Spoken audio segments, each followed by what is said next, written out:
Get 15 to 20 minutes of sun because you're letting that sun activate cortisol. It's going to give you energy. It's suppressing melatonin, which is what you want in the morning. Number 3, any coffee drinkers in here? Yeah, me too.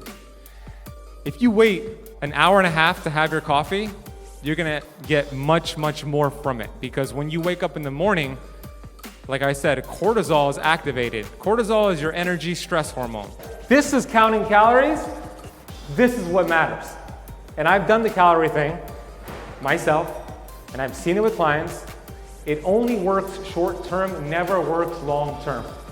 So if you have your caffeine first thing in the morning, that caffeine does not stand a chance to cortisol. So all of that is rendered useless. So how many of you would love to live 120 years without disease? Raise your hand. Made up of trillions of cells, right? It could only choose 2 sources of fuel, either sugar or fat. 95% of people are burning sugar for fuel. If you want to get well, you have to heal the cell. That is like a diesel truck driving through the highway. What's gonna happen? Creates a lot of smoke coming out of its exhaust pipe. The average American eats 17 to 21 times a day.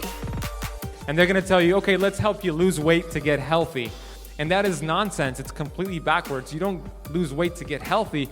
You get healthy, and a side effect, you lose weight. You have more energy.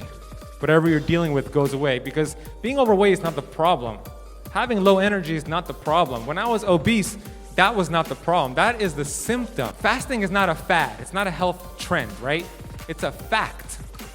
It's been around since we've been around, since the dawn of humankind. Only a person who risks is free. Thank you guys so much for listening.